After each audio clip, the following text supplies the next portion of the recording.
पहुंचाना है, उस पैगाम को पहुंचाने के लिए कौम को जब तक जागती रहेगी तब तक पहुंचाया जाएगा, तब अच्छा रहेगा ना।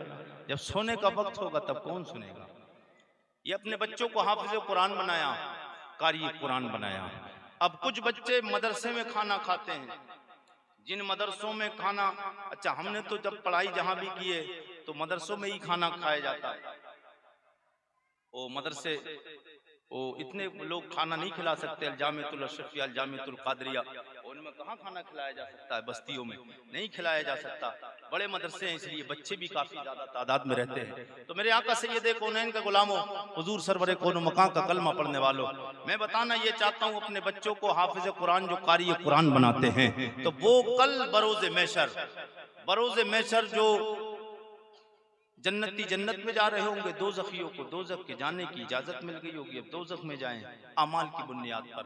लेकिन जो बच्चा हाफिज कुरान है, जिसने अपने सीने में कुरान को बसाया है, ये हकीकत बज़ाहिर तो इसने कुरान को अपने सीने में महफूज किया है बज़ाहिर, मगर हकीकत ये है अब क़यामत तक कुरान ने इसकी हिफाजत का जिम्मा ले लिया है। बज़ाहिर तो इसने कुरान को महफूज किया है और हकीकत यह है कुरान ने इसको महफूज कर दिया है, दुनिया की आफतों से इसको महफूज कर दिया है। तो हाफिज कुरान को सबको जाने की इजाजत होगी, लेकिन वो हाफिज कुरान जिसने कुरान को पढ़ा है और कुरान पे अमल किया है, वो ठहर जाएगा, वो ठहर जाएगा।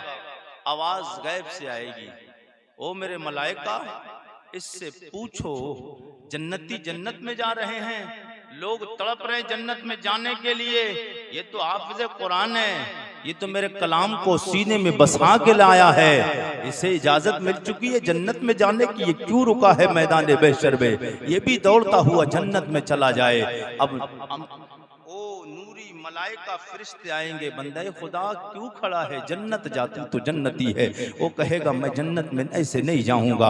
रब की तरफ से जवाब आएगा, मेरे फरिश्ते पूछो ये जन्नत में क्यों नहीं जाना चाह रहा है। हाफिज कुरान से पूछा जाएगा, हाफिज कुरान तू जन्नत में क्यों नहीं जा रहा है, वो कहेगा इसलिए जन्नत में नहीं जा रहा हूँ, कुछ अमाले बद की बुनियाद पे कुछ मेरे घर वाले इधर जहन्नम वाली लिस्ट में खड़े हुए हैं, जिनको जहन्नम में जाने का परवाना मिल चुका है, जहन्नम में जाने का टिकट मिल चुका है, जहन्नम में जिनका जाना कंफर्म हो चुका है। मैं आपको यहाँ रुक के बताना ये चाहता हूँ, जो लोग अपने बच्चों को डॉक्टर बनाते हैं, जो अपने बच्चों को MBBS डिग्री कराने के लिए 50, 60, 70, 80, 1 करोड़ रुपया खर्च करते हैं, अपने बच्चों को इंजीनियर बनाने के लिए बेशुमार पैसे का इंतजाम करते हैं, जो अपने बच्चों को वकील बनाने के लिए बेशुमार पैसा खर्च करते हैं, अपने बच्चे को PhD कराने के लिए बेशुमार पैसा खर्च करते हैं। मैं ये नहीं कहना चाहता हूँ अपने बच्चों को डॉक्टर ना बनाओ, अपने बच्चे को MBBS ना बनाओ, अपने बच्चे को जज और वकील ना बनाओ, बल्कि अपने बच्चों को डॉक्टर भी बनाइए, MBBS भी पढ़ाइए, अपने बच्चों को जज बनाइए, अपने बच्चों को इंजीनियर भी बनाइए, अपने बच्चों को प्रोफेसर मास्टर बनाइए, ये सारी डिग्रियां कराइए। लेकिन इससे पहले जो डिग्री असल है उस डिग्री को कराइए, ताकि वो डिग्री तेरा बच्चा पढ़ लेगा, जब कुरान पढ़े होगा, जब नबी की हदीस पढ़े होगा तो जज बनेगा, फैसला जायज करेगा, वकील बनेगा तो किताबत करेगा, जब वकील बनेगा मुकदमा लेगा तो वो मुकदमा लेगा जो जायज मुकदमा होगा। मेरे आका के गुलामों मास्टर बनेगा तो जहां पर दुनिया भी तालीम सिखाएगा, वहां पर नबी की तारीख, नबी की हदीस भी बताएगा, वहां कुरान की बातें भी बताएगा। जब अपने बच्चों को दुनिया भी तालीम के साथ में उखरवी तालीम देंगे, दुनिया इधर सबरेगी, बाद मरने के कब्र में पहुंचेगा, होगा कब्र में अंधेरा, कुरान सीने में लेकर जाएगा उजाला हो।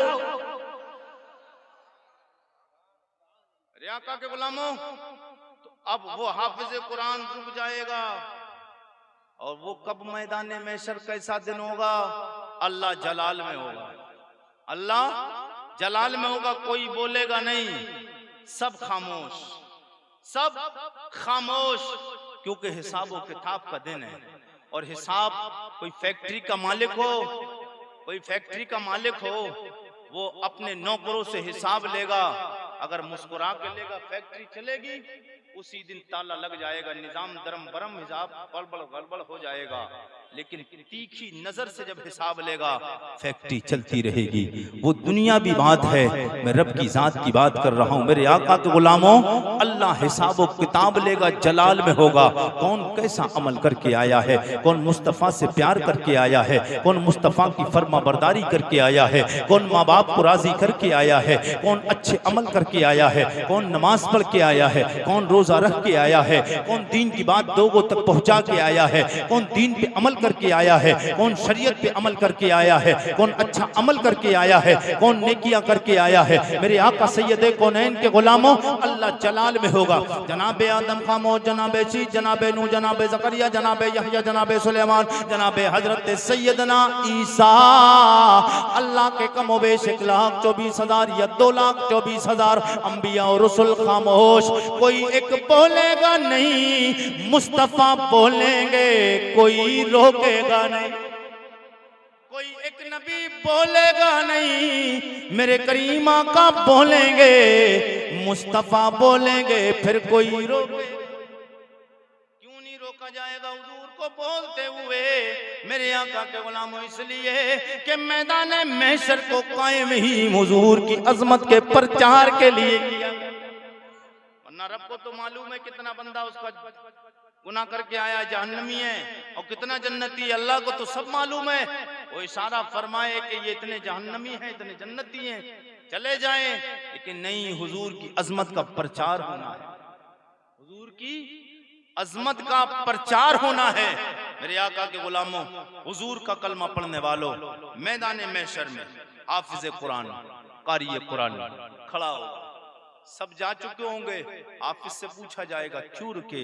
बोले मेरे घर के कुछ लोग आमाले बद की बुनियाद पे।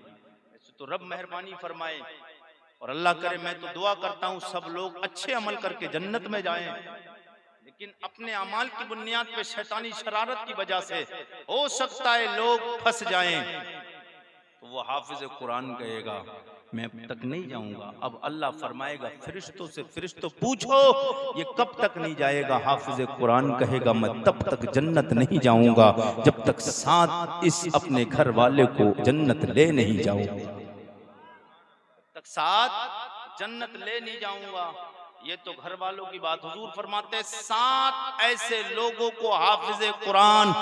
और कौन सा हाफिज कुरान? वो हाफिज कुरान जिसने कुरान पढ़ा और कुरान पे अमल किया। ऐसा हाफिज नहीं जो कुरान रमजान आए तो आलमून तालमून करने लगे। ऐसा हाफिज नहीं जो 14 चौके छक्के मारने लगे। ऐसे हाफिज का तो खुद बचना मुश्किल है, किसी को बचाने की बात तो दो। ऐसे हाफिज का तो खुद बचना मुश्किल है। जो कुरान की बेहुरमती करेगा वो कब बचेगा? और ये बेहुरमती है कुरान को कुरान के अंदाज में, कुरान को अच्छे अंदाज में तलफ्फुज के साथ, मखारिज के साथ, अदब के साथ पढ़ना चाहिए। तब फिर वो हाफिज अपने घर वालों को बख्शवाएगा, 7 लोगों को अपने साथ जन्नत ले जाएगा। 7 लोगों को जन्नत ले जाएगा। ये हाफिज कुरान की शान है। और हुजूर फरमाते हैं आलिम दीन की तो बात ही निराली है। आलिम को इजाजत दे दी जाएगी, उससे ये नहीं कैद लगाई जाएगी 7 को ले जा, 14 को ले जा, 21 को ले जा, 41 को ले जा। उससे कहा जाएगा जितने मर्जी चाहे अपने साथ जन्नत ले जा।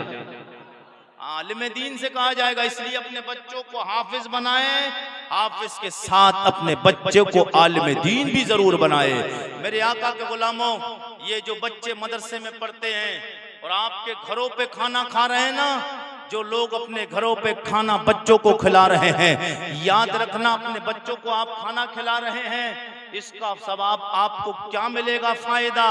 आपके घरों पे जो मेहमान आता है, आपके घरों पे मेहमान आता है, उसके लिए आप इंतजाम और इंतजाम करते हैं, क्योंकि दुनिया के लोग बुरा ना मान जाए, कोई मेहमान हमारा नाराज रिश्तेदार ना हो जाए।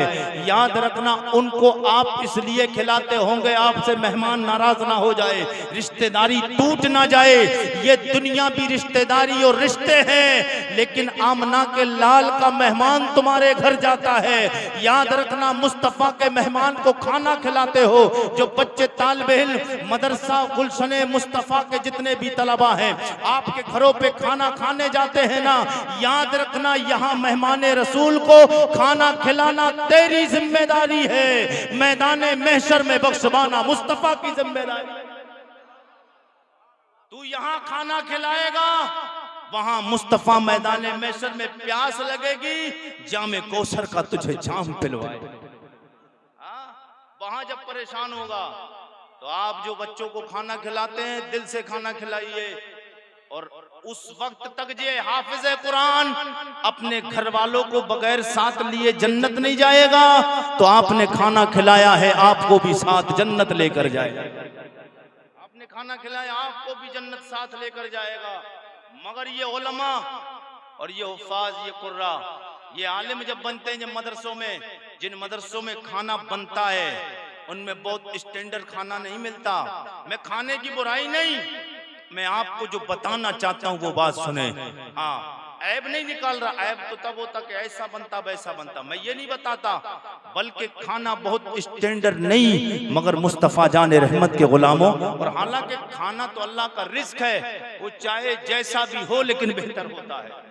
रिस्क अल्लाह का है, रिस्क होने के नाते तो कैसा भी हो वो अफजल है। लेकिन बताना जहां चाहता हूं मैं वो सुने, ये जो कारी कुरान बनते हैं, ये आलिम दीन बनते हैं, एक वो बच्चा, एक माँ और बाप, दो गार्जियन के घर में दो बच्चे पैदा हुए, दो लड़के हैं, एक लड़के को आपने कॉलेज में एडमिशन कराया, एक बच्चे का आपने डिग्री कॉलेज में एडमिशन कराया, एक बच्चे का आपने हाई कोर्ट के लिए आपने उसके अप्लाई की है, एक बच्चे को आपका नीट का पेपर दिलाने के लिए तैयारी के लिए आपने भेजा है, बच्चे को आपने अपने, मेरे आका सैयदे कौनैन के गुलामों, एक बच्चे को आपने एडमिशन और कॉलेज में पढ़ाने के लिए एडमिशन कराया, जिसके लिए आपने काफी पैसे का इंतजाम किया। और एक दूसरा बच्चा, तेरा बेटे दोनों तेरे हैं, एक बच्चे को तूने उम्दा तालीम दिलाने के लिए, बज़ाहिर तेरी नजर में उम्दा, लेकिन हकीकत में उम्दा कौन सी है मैं भी आपको बताऊंगा। एक बच्चे को आपने एडमिशन कराया कॉलेज में, आपने स्कूल में डिग्री कॉलेज में जाकर एडमिशन करा दिया,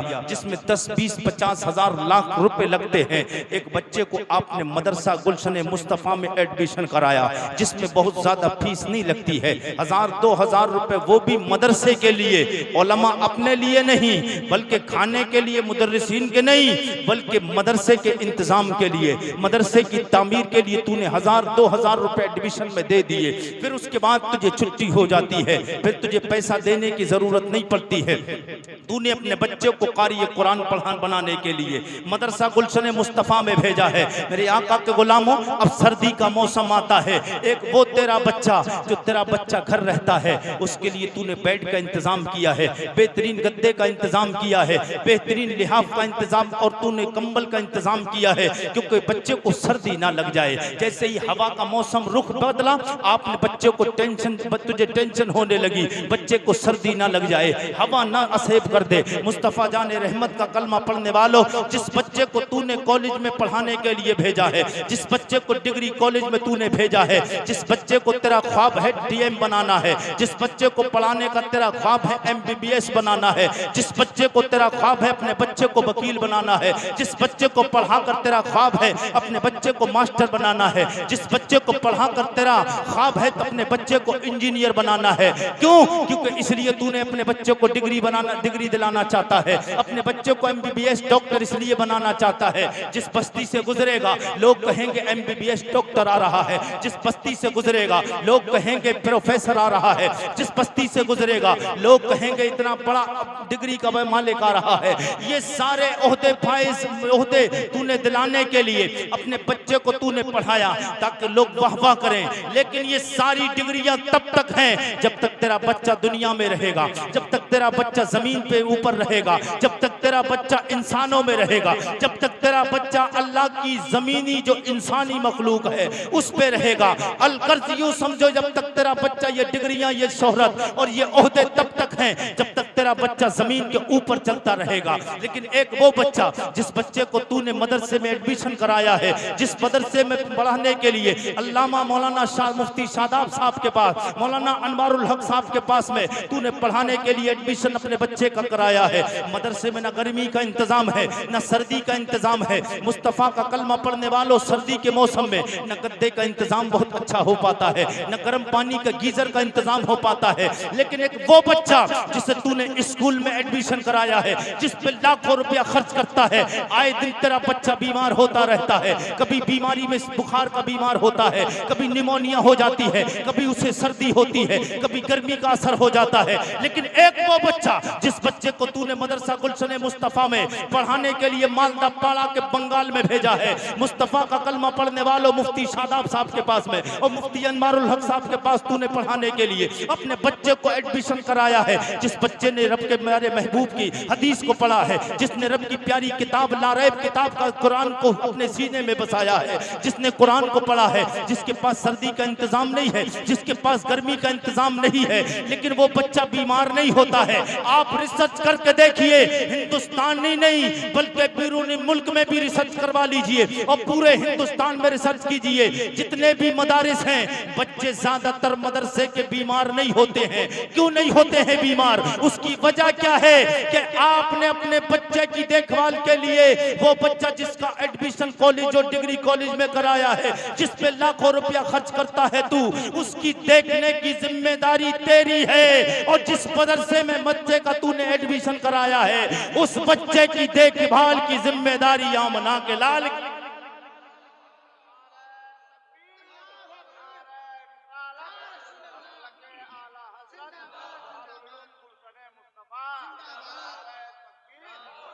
उस बच्चे की देखभाल की जिम्मेदारी मुस्तफा जाने रहमत की है। तेरा बच्चा और दिल चाहता है, मदरसे में बच्चे पढ़ते हैं ना, ये फिलहाल इब्तदाई वक्त में जब कुछ भी खाते हैं, कैसा भी खाते, कैसा भी रहते हैं, चलता है। लेकिन याद रखना, जो चीज कभी कभी मिलती है मुस्तफा के गुलामों, और याद रखना जो चीज शुरू में अच्छी मिलती है, जिसे बहुत कम ऐसा होता है उससे आखिर में अच्छा मिले। जो अच्छा पहले खा लेता है, बाद में बहुत कम अच्छा खाने मिलता है। ये उलमा के साथ भी है। जो मदरसे में बच्चे पढ़ते हैं, जो सूखी रोटी खा खा के बच्चे मदरसे में पढ़ते हैं और दिलो दिमाग से पढ़ते हैं, वही बच्चे आला मकाम पे पहुंचते हैं। फिर वो मामला होता है कि फिर उनको इतना इतना उम्दा अल्लाह की तरफ से खुद बंदे करते हैं इंतजाम। लेकिन मेरे आका के गुलामों, बंदा खिलाना नहीं चाहता है, उसके दिमाग में सोच और फिक्र देने वाला मेरा और आपका रब्बे कदीर। कौन किसे चाहता है? मैं यहाँ नहीं आऊं, इसके अलावा जलसे के अलावा कभी आता कोई खिला सकता था? ऐसा नहीं सोचता। लेकिन अब पता चला है मुफ्ती आरिफ रजा कुरैशी बरेली शरीफ से आ रहे हैं। इस लायक तक बनने के लिए बहुत कुछ करना पड़ता है, और जब बहुत कुछ बच्चे भी जब करते हैं, वहां पर जब सूखी रोटी खाएगा, फिर उसके बाद में अल्लाह ताला उसे दौलत भी अता फरमाता है, दुनिया की समझ भी अता फरमाता है और दीन की समझ भी अता। दुनिया भी मिलती है और आखिरत भी मिलती है, दोनों काम बनते हैं। इसलिए अपने बच्चों को जरूर आलिम दीन बनाइए और अपने बच्चों को जरूर कारी कुरान बनाइए। आज के इस दस्तारबंदी के जश्न दस्तारबंदी मदरसा गुलशन मुस्तफ़ा से ये पैगाम लेके जाओ कि अपने बच्चों को कारी कुरान बनाएं, अपने बच्चों को हाफिज कुरान बनाएं। जिस घर में दीन की तालीम नहीं होती है, वो घर घर नहीं रहता है, वो जिन्नात का गहवारा बन जाता है। वहां बलाएं आती हैं, वहां मुसीबतें आती हैं। जिस घर में कुरान की तिलावत नहीं होती है, उस घर से बलाएं टलती नहीं है, उस घर में बलाएं आती है। और जिस घर में कुरान की तिलावत होती है, मेरे आका के गुलामों, मुस्तफा का कलमा पढ़ने वालों, उस घर से बलाएं टल जाती हैं, रहमतों का नुज़ूल हो। तो अपने घरों में कुरान की तिलावत किया करो, और सुबह फजर की नमाज रेगुलर। मेरी माएँ बहनें सुन रही हैं, जो कुरान पढ़े हैं ना, और ये कुरान तो अल्लाह का इतना लारैब कलाम है, ये कुरान वो अजीम किताब है कि इस कुरान को लोग ऐसे हाथ लगाएं और सिर्फ हाथ लगाकर चूम ले, अल्लाह फिर भी सवाब अता फरमाता है। ये कुरान तो इतना लारैब है, इस कुरान को उठाकर सिर्फ सीने से लगा लो, अल्लाह फिर भी तुम्हें सवाब अता फरमाता है। और जो कुरान पढ़े हैं तो कुरान पढ़ते हैं, उसकी सतर, उसकी लाइन, उसके हर्फ व ज़बर व पेश को पढ़ते हैं, सवाब मिलता है। लेकिन अल्लाह का लारैब कलाम इतना शानों वाला है, कुरान जो नहीं पढ़े हैं सिर्फ कुरान खोलें, उसकी लाइन पर उंगली फेर कर सीने से लगा ले, अल्लाह फिर पढ़ने का सवाब अता फरमाता। तो कुरान नहीं पढ़े कम से कम मस्जिद में जाया करें। तो एक हफ्ते में मैं कहता हूं कम से कम एक हफ्ते में कुरान को उठा के चूम लिया करो यार। कुरान को चूमोगे, ये कुरान ताकों में रखने के लिए नहीं बन भेजा गया था, कुरान तो सीनों में सजाने के लिए, सीने में सजाने के लिए, सीने में बसाने के लिए भेजा गया था। कुरान को आज हमारी माएँ बहनें शादी होती है तो रिश्ता लेके जाते लड़के वाला, लड़की कुरान पढ़े, अरे बोले पढ़ने की बात करते हो, लड़की तो कुरान दोहरा लिया है, तेरा लिया है, वो तो कई बार कुरान पढ़ लिया है, मगर तब तक क्योंकि इज्जत पे बार ना जाए, अपने माँ बाप की इज्जत बचाने के लिए वो कहते कुरान तो कई बार पढ़ लिया है। लेकिन जब वक्त हो जाता, शादी हो गई, शादी के बाद जो पहला जुमा आया कुरान खोल लिया, वरना पोल खुल जाएगी, भांडा फूट जाएगा, तो इसलिए कुरान खोल लिया, एक आध और जुमा खोल लिया, फिर उसके बाद कुरान उठा के सजा के रख दिया। गर्द आ गई है, कुरान पे गर्द रखने के लिए कुरान को नहीं भेजा गया था। मेरे आका को गुलामों, कुरान तो ये था, हर लफ्ज को सीने में बसा लो तो बने बात, हर लफ्ज को सीने में बसा लो तो बने बात, हर लफ्ज को सीने में बसा लो तो बने बात, ताकों में सजाने को ये कुरान नहीं है, ताकों में सजाने को ये कुरान नहीं। इसलिए अपने बच्चों को जितना हो सके आलिम दीन बनाएं, अपने बच्चों को कारी कुरान बनाएं, अपने बच्चों को हाफिज कुरान बनाएं। मैं चलते चलते हुजूर का मुबारक शजरा, हुजूर का नसबनामा आपकी मोहब्बतों की दहलीज तक पहुंचाऊं। सब आगे से पीछे तक, दाएं से बाएं तक, दोनों हाथों को उठा के एक बार कहे या रसूल अल्लाह। अभी सब लोग नहीं, सब बोले या रसूल अल्लाह।